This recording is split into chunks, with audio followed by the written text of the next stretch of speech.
las tensiones entre Israel y Hezbollah, ¿no? En esa frontera con el Líbano, em, y, y la posibilidad de que estalle esa guerra, ¿no? Ahora mismo tenemos desgaste, una guerra en la cual ambas partes están intentando poner una creciente presión sobre el otro. En el caso de Hezbollah, está intentando conseguir que Israel acepte el alto el fuego.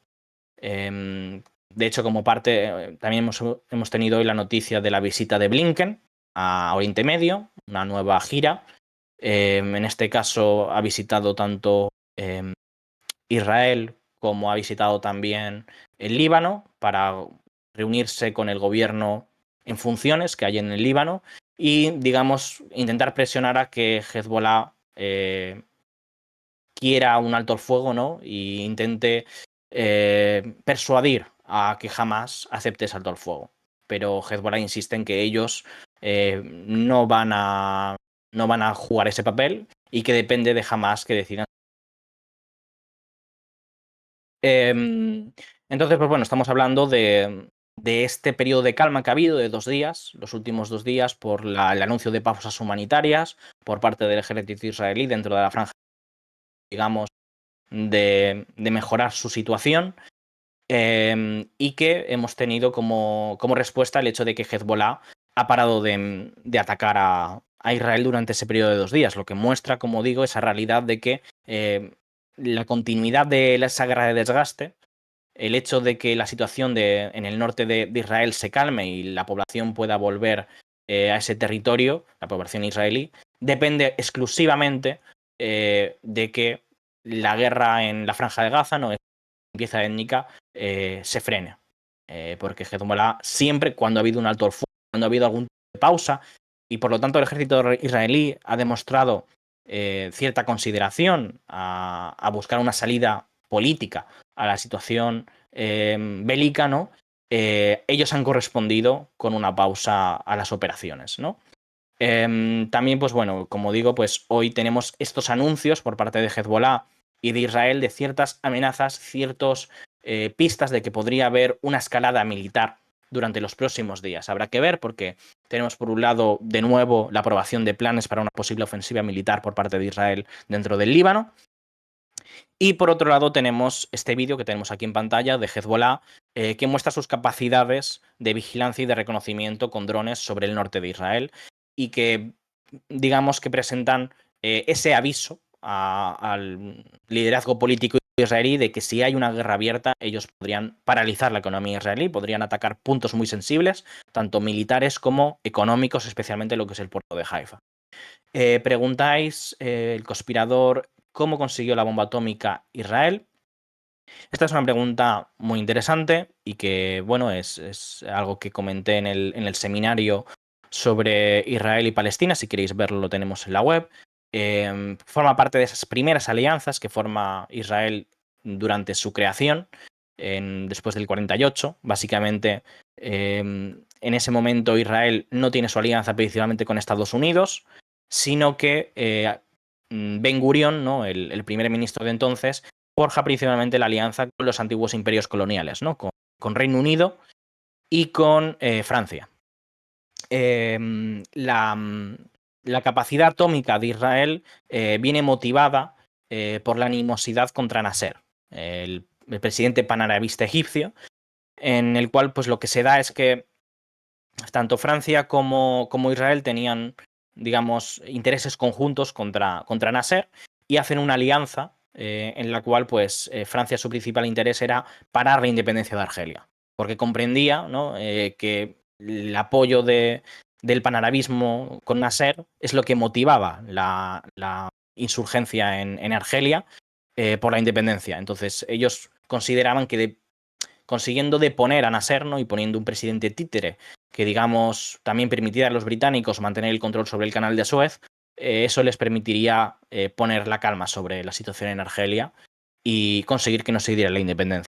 Entonces, eso es lo que se conoció como el acuerdo tripartito, la agresión tripartita, que fue un acuerdo, una conspiración secreta entre, como digo, Gran Bretaña, Israel y Francia, en lo cual pues acordaron una artimaña para deponer a Nasser en la cual, pues básicamente Israel hacía de poli malo, por así decirlo, llevando a cabo esa ofensiva militar sobre el Sinaí, poniendo en peligro el canal de Suez, y Francia y Gran Bretaña se presentaban como los salvadores, ¿no? Como los garantes de la paz, interviniendo militarmente en el canal de Suez para separar a ambas partes, ¿no? A Egipto, a Israel, de una guerra abierta. Esta idea fracasó por la intervención de Estados Unidos y de la Unión Soviética, pero digamos que de esa crisis de Suez, Israel se llegó como parte del acuerdo el compromiso de Francia de proveer de ayuda para el desarrollo del armamento nuclear.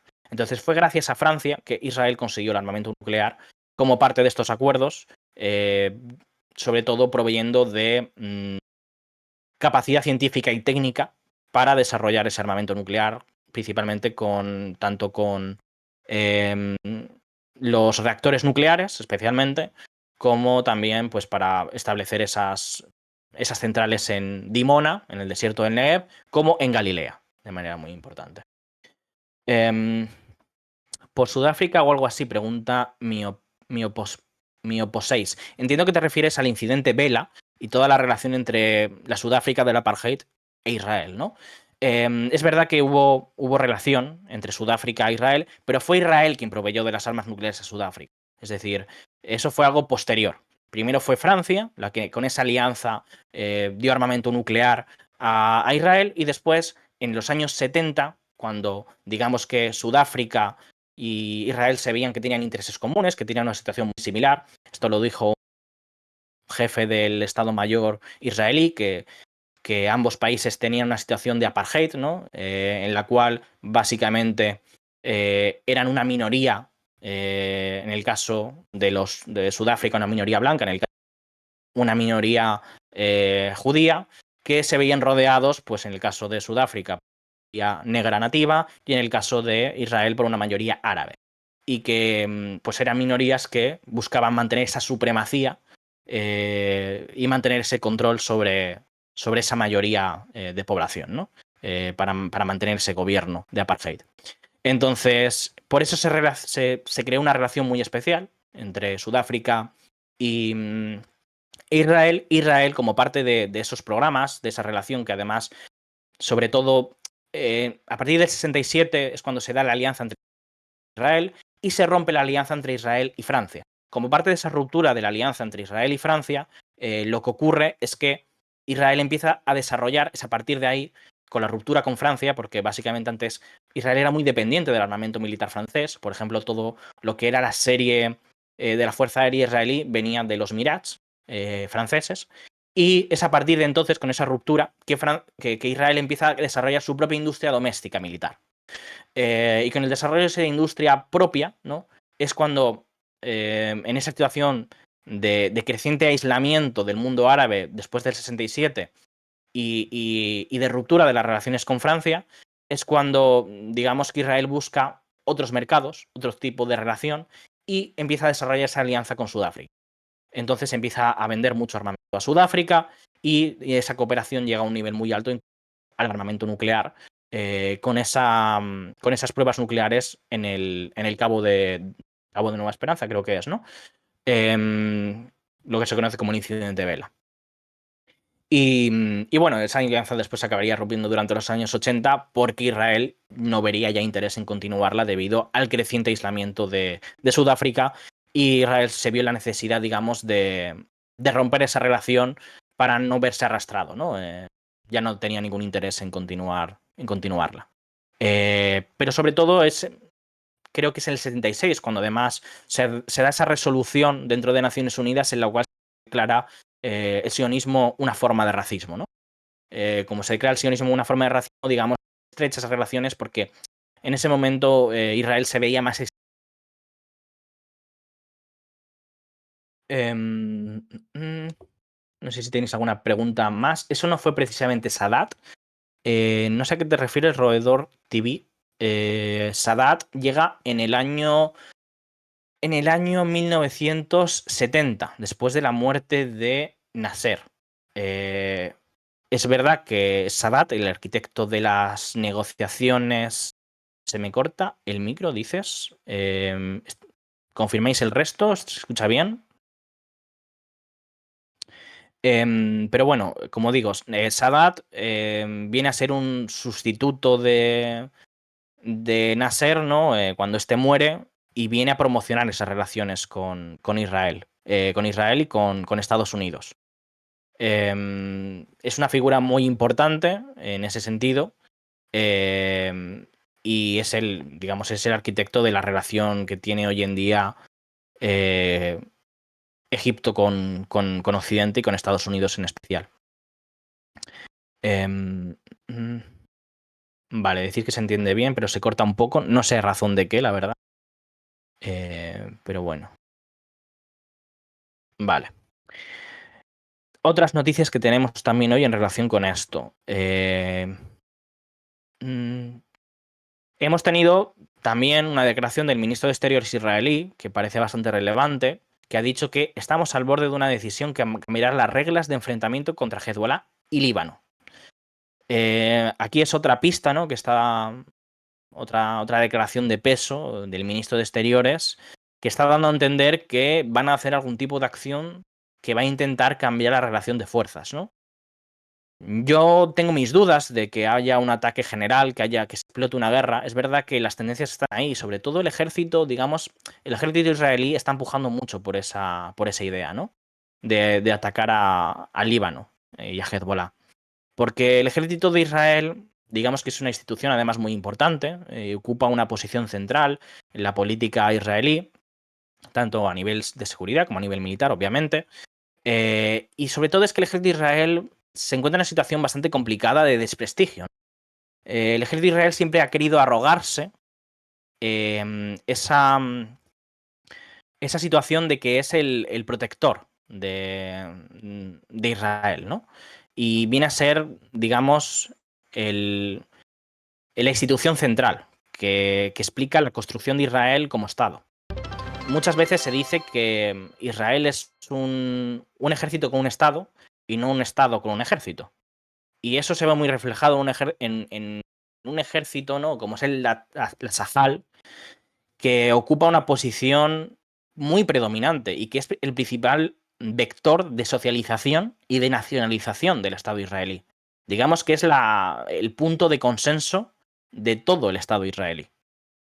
Entonces, en buena parte, con el 7 de octubre, el Estado, ese Estado Mayor, ese ejército se ha visto, de cierto modo, muy en entredicho, porque ha fracasado.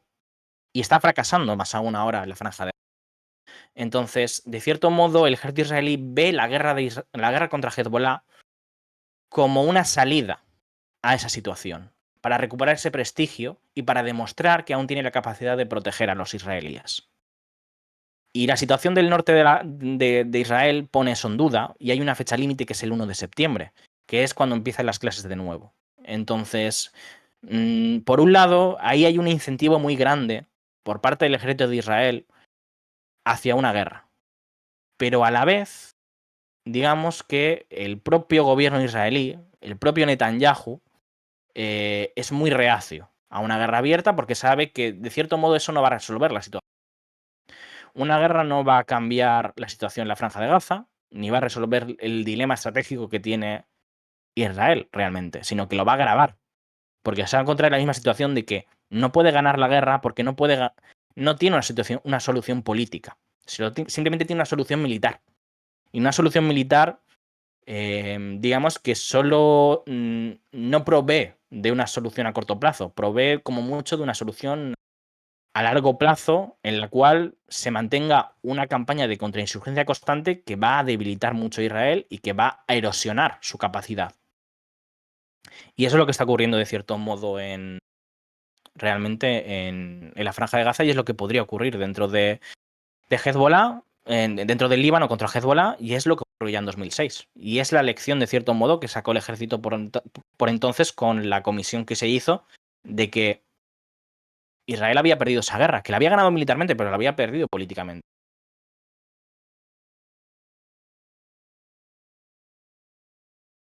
Veo que Thomas se ha suscrito. Ya va 21 meses con nosotros, casi 2 años, así que bueno, muchas gracias, la verdad. Em, Habéis hablado ya del informe que ha obtenido la televisión pública de Israel que ya se tenía informado de que iba a pasar meses antes del 7 de octubre. Pues no, la verdad que no hemos hablado de ello, pero ya que lo mencionas, pues sí, es algo bastante importante. Porque el Canal 11 creo que era, es verdad que sacó hace unos días un reportaje, ¿no? En el que decía que básicamente la inteligencia israelí había recopilado toda la información y conocía a fondo la posible operación la operación del 7 de octubre de Hamas. Incluso, supuestamente, yo no lo he podido leer aún en detalle, ¿no? Pero incluso daban a entender que sabían lo que iban a hacer exactamente, secuestrados, a quién más o menos, cuáles eran los objetivos, qué zonas iban a atacar. Y bueno, eso lo que muestra es que el problema de Israel por entonces no fue una cuestión de recopilación de inteligencia, sino que el problema fue precisamente político. Es decir, me parece es una situación muy parecida a la del 7 de octubre. Perdona, a la de Yom Kippur, a la del 73. Lo que ocurrió el 7 de octubre. Porque de fondo lo que hay es que hubo una política consciente por parte del gobierno, ¿no? De centrarse en Cisjordania, porque el objetivo de este gobierno, ¿no? Principalmente de los sectores nacionalistas mesiánicos, ¿no? Del sionismo religioso, es la anexión de Cisjordania. Y estaban avanzando hacia eso, hacia la anexión de Cisjordania.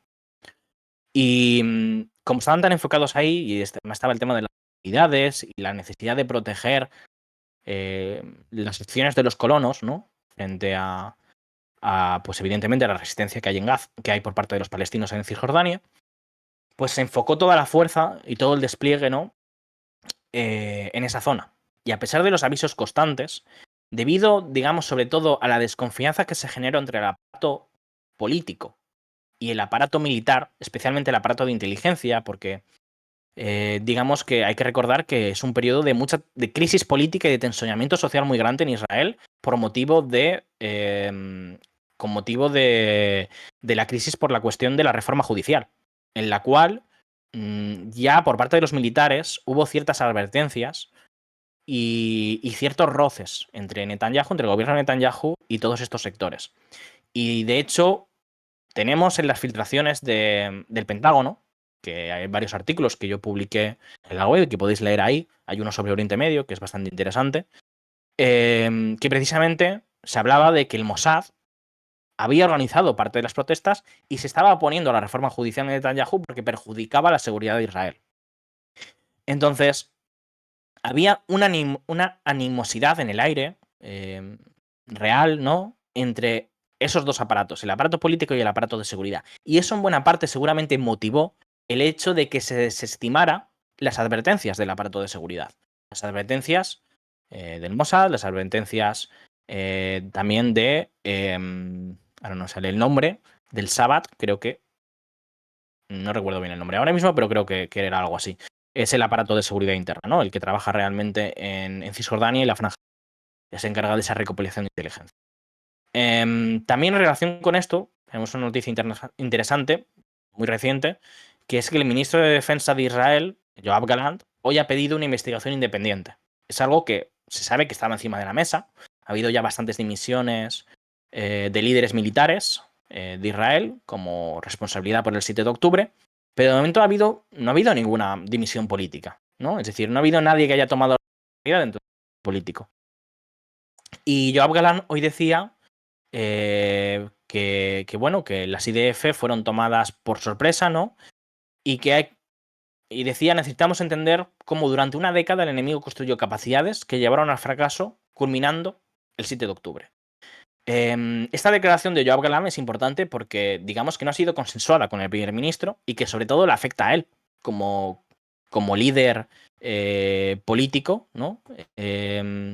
Realmente hay que pensar una situación muy parecida a la del año 73 con Yom Kippur. El Shin Bet, eso gracias, el Shin Bet. Y lo que ocurrió con Yom Kippur es que al final, pues evidentemente, se hizo una comisión de investigación y se le echaron muchas culpas a Golda Meir, a la primera ministra de entonces. Y Netanyahu sabe que puede encontrarse en la misma situación. Entonces esa comisión de investigación es algo que él quiere dejar para después de la guerra.